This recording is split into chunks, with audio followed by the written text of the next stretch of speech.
औज़ुबिल्लाहि मिनश्शैतानिर्रजीम बिस्मिल्लाहिर्रहमानिर्रहीम।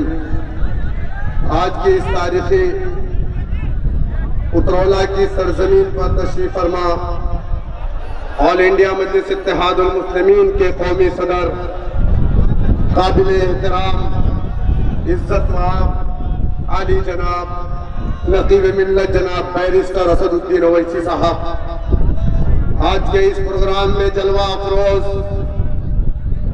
भारतीय समाज पार्टी के national president जनाब ओम प्रकाश राजभर जी इस प्रोग्राम में तशरीफ फरमा ऑल इंडिया मजलिस इत्तेहादुल मुस्लिमीन सूबे उत्तर प्रदेश के जनरल सेक्रेटरी जनाब गुलाम मोहम्मद साबिर साहब, प्रदेश के ज्वाइंट सेक्रेटरी जनाब एडवोकेट नायब साहब, प्रदेश के सेक्रेटरी जनाब इरफान पठान साहब,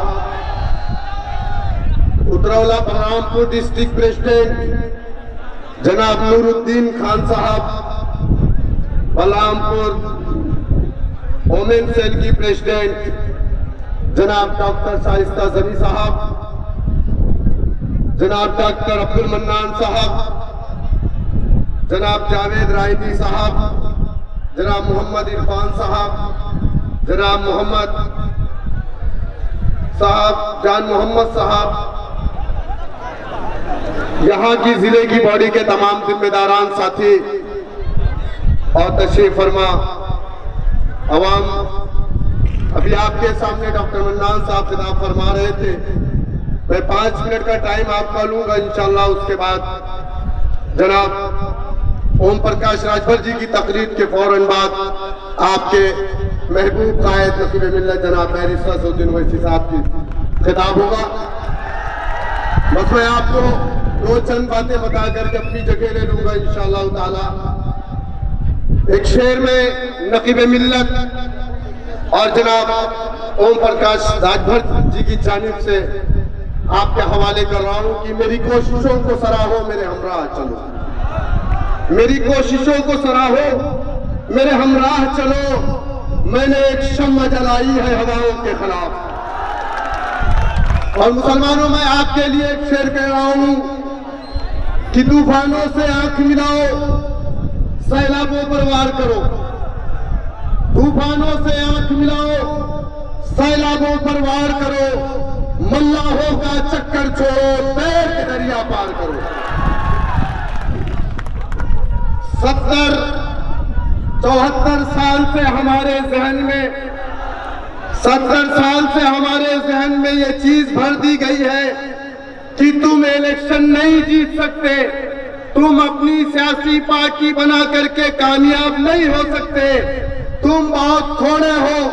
हमारे इलाके में जब इलेक्शन आता, समाजवादी पार्टी के मुस्लिम चपरासी हमारे इलाकों में आते और कहते हैं कि यादव तो 28% है, मुसलमान बहुत थोड़ा है, मुझे 28% वोट मिल रहा है, आप वोट दे दीजिए, मेरा भाई चुनाव जीत जाएगा, कौन का बेटा चुनाव जीत जाएगा। ये बात कह करके हमारे वोटों को लेते, ये हमारे वोटों के सौदागर जाकर के उत्तर प्रदेश की असेंबली में जब बैठते हैं तो पलट करके कभी हमारे इलाकों की तरफ नहीं देखते। ठीक इसी तरह बहुजन समाज पार्टी के मुस्लिम चपरासी हमारे इलाकों में आते और कहते हैं कि दलित 28% है, 24% है, मुझे बहन जी ने टिकट दिया है, आपका बेटा हूं, आपका भाई हूं, अगर आपने दुआओं से नवाज दिया तो मैं उत्तर प्रदेश की विधानसभा में जाऊंगा, आपकी आवाज बनूंगा। यही ना, यही कहते हैं ना, यही कहते हैं ना। अब मैं आपको बताऊं हकीकत क्या है। उत्तर प्रदेश के अंदर यादव कितना मालूम आपको? 7%। कितना? 5 और 2% बीजेपी के साथ। क्या मेरी बात गलत है? सही है ना? 5% चाचा भतीजा में बटा है, सही है ना? यानी 2.5, 5 और 2 7 7% वाले का कॉन्फिडेंस लेवल देखिए। अखिलेश यादव कुछ दिन पहले मीडिया के सामने कहते हैं 2022 में हमारी सरकार आएगी। 7% वाले का कॉन्फिडेंस लेवल 2022 में हमारी सरकार आएगी तो मुसलमानों के ऊपर एनआरसी CAA के लगे हुए मुकदमे को हमारी सरकार वापस लेगी। कहा ना, अब मुस्लिम चपरासी निकला मुस्लिम इलाकों में। भैया जी कहीं है, का कहीं है? तो भैया जी कहीं है कि 22 में सरकार बनाओ, एनआरसी CAA के मुकदमे को वापस। कहा ना, 2012 के 2017 के मैनिफेस्टो में क्या कहा था? पूर्ण बहुमत से हमारी सरकार बनाओ, मुसलमान के ऊपर आतंकवाद के झूठे मुकदमे में जो लोग जेल हैं उनको बाहर किया जाए। रंगनाथ मिश्रा कमीशन की जो सिफारिश है उसकी बुनियाद पर मुसलमानों को पसमानदगी के सबब उनको 18% रिजर्वेशन मिलेगा। कहा था कि नहीं कहा था? 2023 जीत करके आए, आपने ज़कात, खैरात, सदका, फितरा सब उठा करके दे दिया समाजवादी को। दिया कि नहीं? 12 में दिया ना। 2023 जीत करके आए, कितने मुकदमे वापस हुए? कितना मुसलमान जेल की सलाखों के बाहर आया? 2013 में खालिद मुजाहिद हकीम तारिक को खालिद मुजाहिद को मार दिया गया। कहा? फैजाबाद से लखनऊ जा रहे थे, रामसनई घाट पर मार दिया गया। किसकी सरकार थी? समाजवादी की सरकार। मैंने अपने हाथों से जाकर के खालिद मुजाहिद की लाश को उठाया, पोस्टमार्टम करवाया। 42 लोगों के ऊपर मुकदमे कायम हुए, कोई एक जेल नहीं गया, एक जेल नहीं गया। मुजफ्फरनगर के दंगे हुए, संगीत सोम के ऊपर NSA जैसी कार्रवाई हुई, 7 दिन में जेल से बाहर आ गया। और ये लोग क्या कह रहे हैं?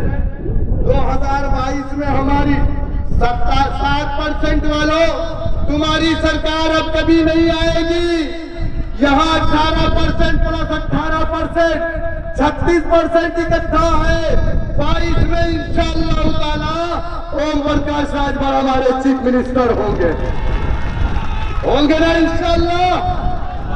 अच्छा ठीक, इसी तरह बहुजन समाज पार्टी के लोग कहते हैं कि हमारे, मैं आपको ईमानदारी से बताऊं, उत्तर प्रदेश में दलित 24-28% होगा, मुझे सही आंकड़ा नहीं मालूम, लेकिन 11% वो दलित जिस बिरादरी का ताल्लुक बहन जी से है, कितना है? 11%। बाकी खटिक किसके साथ है? पासी किसके साथ है? धोबी किसके साथ है? ये सब भी तो दलित में आता है। 16 जातियां उत्तर प्रदेश में दलितों की है, एक जाति 11% वो बहुजन समाज पार्टी के साथ है। और बहन जी क्या कह रही है? अकेले हमारी सरकार आ रही है 2022 में। दोनों सपने देख रहे हैं।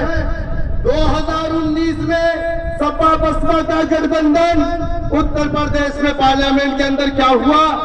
कितनी सीट जीते? 1-10-1-5। 2017 में कांग्रेस समाजवादी का गठबंधन क्या हुआ? 7 और 45। तो ये गठबंधन कामयाब नहीं हो सकता। बस एक आखिरी बात, वक्त कम है, कह करके खत्म हो करूंगा अपनी बात को। हमारे घरों में हमारे दूल्हा भाई आते हैं ना, आते हैं, हमारा दामाद, हमारे दूल्हा भाई आते हैं, हम लोग बड़ी इज्जत करते हैं। यह इंसानी फितरत है, लोगों को दामाद बहुत प्यारा होता। 1 दिन 2 दिन 3 दिन अपने घरों में VIP ट्रीटमेंट होता, सारी चीजें उनको मुहैया कराई जाती। 3 दिन रहते, अल्हम्दुलिल्लाह बेहतरीन खाना, सुबह बेहतरीन कीमा भेजा, फ्राई, है ना, नाश्ता वगैरह बढ़िया होता। और जब दामाद माने गवैया, चाची लोग समझे, तू लोग गवैया कहा देना दामाद के। दामाद 1 दिन 2 दिन 3 दिन रहता, वापस जाने लगता। सास ससुर बेचारे क्या करते? पॉकेट में से पैसा निकाले 1000-2000 ताकत के हिसाब से आदमी अपने दामाद को देता। ये पुलिस वाले भी किसी के दामाद होंगे, यकीनन इनकी भी इज्जत ऐसे ही होगी, है ना। लेकिन एक मिनट भाई, लेकिन ये दामाद इज्जत हुई, वापस चला गया, लेकिन जब घर के अंदर बंटवारा होता है तो दामाद को कभी हिस्सा नहीं मिलता। नाकारी औलाद को हिस्सा जरूर मिलेगा। समाजवादी बहुजन समाज कांग्रेस ने आपको हमको दामाद को बनाया, लेकिन कभी औलाद नहीं बनाया। हिस्सेदारी देने की बात आई तो अपनी नाकारी औलाद को हिस्सा दिया, दामाद को हिस्सा नहीं दिया। इसलिए मैं आपसे कह रहा हूं, मुत्तहिद होकर के, मुनज़्ज़म होकर के आप अपने भाई नक़ीब मिल्लत जनाब फ़ारिस असदुद्दीन ओवैसी साहब के हाथों को मजबूत कीजिए और ज्यादा से ज्यादा तादाद में मुत्तहिद होकर के गांव जाकर के पार्टी को मजबूत करने का काम करें। मैं इन्हीं बातों के साथ अपनी बात को खत्म करूंगा और एक आखिरी शेर पढ़ूंगा कि जमीन के नीचे से खंडर जरूर निकलेगा, जमीन के नीचे से खंडर जरूर निकलेगा, हमारे नाम का पत्थर जरूर निकलेगा। जमीने हिंद की तह को कुरेद कर देखो, मेरे बुजुर्गों का भी सर जरूर निकलेगा इंशाअल्लाह। बहुत बहुत शुक्रिया। अब मैं दावा दूंगा भारती सुहेल देव समाज